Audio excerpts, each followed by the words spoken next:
In Western Australia, we're free to wander out yonder, which means we're free to take a trip down south, where culinary indulgence and spectacular coastal adventures await.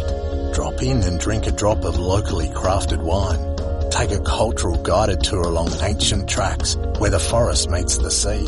Walk coastal cliffs or get up close with dolphins, whales and orcas. Go forth, WA. Wander out yonder. Visit westernaustralia.com. Anthony for breakfast, Triple M Albany. It's time to catch up with HR expert Jonathan Wolfery. Thanks for your time again, Jonathan. No problem, Anthony. My pleasure. Now, something you enjoy doing is asking around and seeing what issues drive people mad in the workplace. Yes. Yeah. Now, you had one that came up, and I think this one probably comes up often. If it ain't broke, don't fix it. Yes, definitely. Yeah, as you mentioned, Anthony, I like to ask around and see what our pet peeves are in the workplace. And this came up from a few people over the last couple of weeks. So I thought it'd be a good one to discuss today. Okay, so if it ain't broke, don't fix it. What's all that about?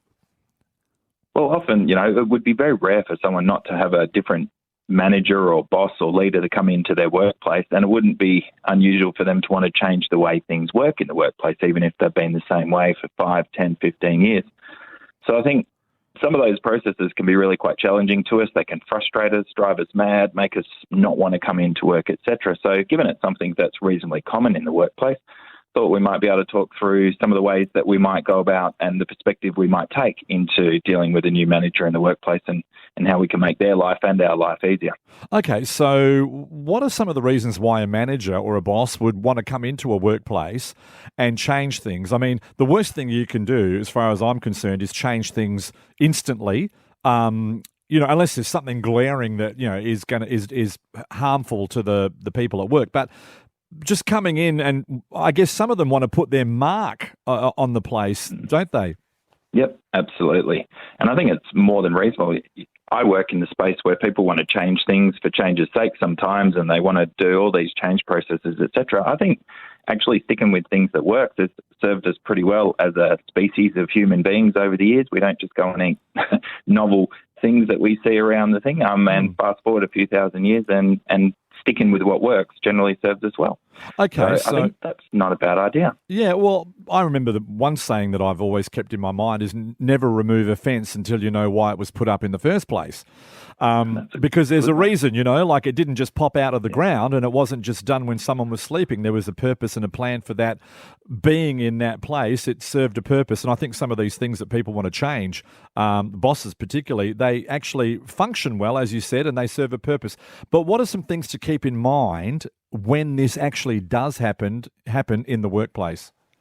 For sure. I think, and I've mentioned it for other issues that we've talked about in the workplace, but the first thing is generally it's not personal. They don't change your job around and want you to do it differently because they think you're terrible at what they do. That clearly happens in a very minor number of cases, but generally it's not because we think or they think that you're no good at what you do. So don't take it as an affront to your capability to do that role to begin with. And that kind of gives us that breath to step back and work through the next couple of points I'll raise there. So the first thing is, if you know why things are done that way, why that fence exists there, to use your example, Anthony, which was a good one, is around here, that's normally a good place to start. You can let your manager know, well, we actually do that for a reason. It's not just because it's my tradition. It's actually for a very good reason. And by doing that, sometimes we unpick, there's no sheep in that paddock anymore. You know what? We don't actually need that fence. But just if you at least know why it's there, you get the opportunity to point out to your manager or boss whether or not it should be there to begin with. Sometimes that doesn't work, like what you've said. They want to come into the workplace and make changes to make their mark on the place. Look, sometimes there's not much you can do about that, but you can give it a go and just see if it works and kind of keep in context what's the worst thing that could happen in that situation. It's always one thing to keep in mind.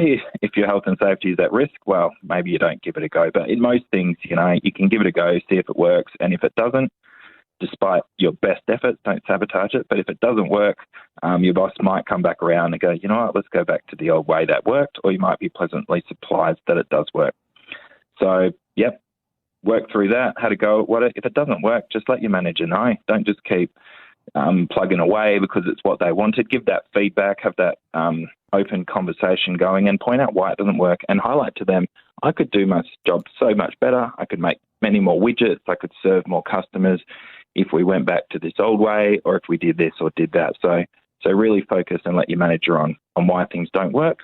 And probably finally, once we get over that affront earlier, we haven't taken it personal, we've given things a go, try and be part of the solution. Try and be positive and work with your boss, because I find in most things I do in human resources, if it makes sense, if it's good for the organisation, if it makes your boss look good, all those things, they're normally pretty happy to listen to those suggestions once they trust that you've given some things a go and you are open to things. So I would finally probably say just try and be part of the solution, maybe be open to some changes, give the information on why things are done around there so that you might be able to protect some areas of your work that you think are really important to be done.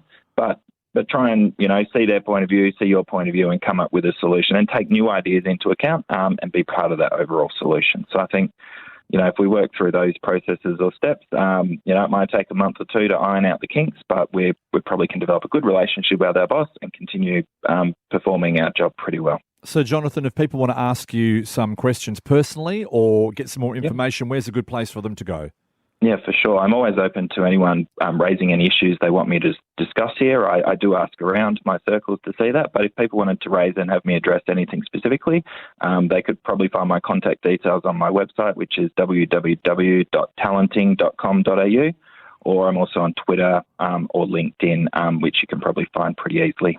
So, yeah, always open to feedback on what I can talk about, experiences people have in their own workplaces they want me to talk through, or things they think don't work that I've raised. Always open to that as well, Anthony. HR expert Jonathan Wolfrey, thanks for your time. We'll chat again next week. No worries at all, Anthony. Thanks. Triple M Albany. SoundCloud.